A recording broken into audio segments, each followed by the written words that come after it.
But first, Palestinians are fleeing to southern Gaza after the Israel Defense Forces ordered more than 1 million people to immediately evacuate.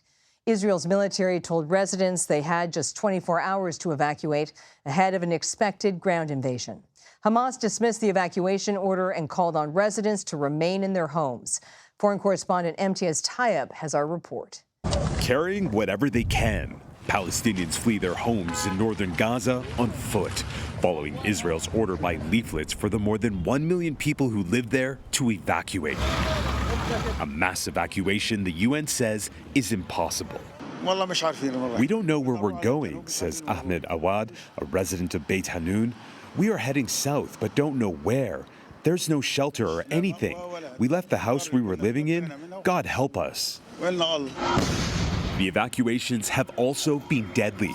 According to Hamas, 70 people, mostly women and children, were killed in an Israeli airstrike that hit a convoy fleeing Gaza City. Since Hamas's deadly rampage across southern Israel, the Israeli military has carried out thousands of strikes across the Palestinian territory, inflicting mass casualties and pushing the already ailing healthcare system to the brink, as doctors struggle to treat so many wounded.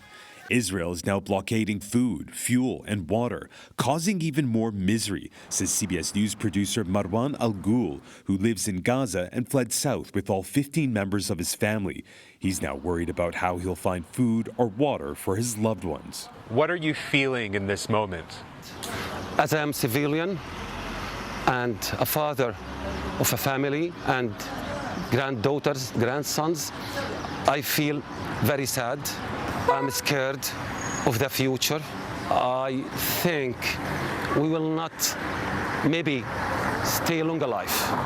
Secretary of State Antony Blinken, speaking in Qatar today, says the U.S. is trying to ensure the safety of civilians. Our focus now is on helping to create safe zones. Tens of thousands of people around the world took to the streets today in support of Palestinians, from Baghdad to Barcelona, as Israel prepares for its ground invasion. Imtiaz Tyab joins us now from Jerusalem. Imtiaz, if a Palestinian family wants to leave, is it even possible to get out? Catherine, good to be with you. The short answer is no. They can't. We have to remember that Israel, of course, controls Gaza's land, sea, and air, and of course its land borders. But there's also the land border to the south, and that is controlled by Egypt. And Egypt has made it very clear that it will not be allowing a large number of Palestinians in Gaza to exit through that border. If you have an American passport, and there's around 600 or so Palestinians in Gaza right now who do, they will be able to cross. But if you are a Palestinian citizen of Gaza, being able to leave is just not going to happen. Why? It does seem very callous that Egypt wouldn't allow people to flee from bombs and aerial bombardment. But the reality is that history is at play here.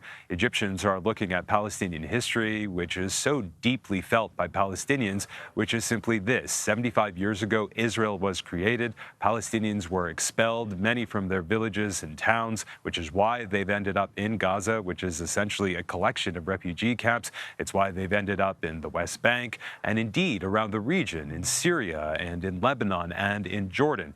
Egypt is saying that we simply do not want a Palestinian refugee population that very possibly will not go back if Israel chooses for them not to.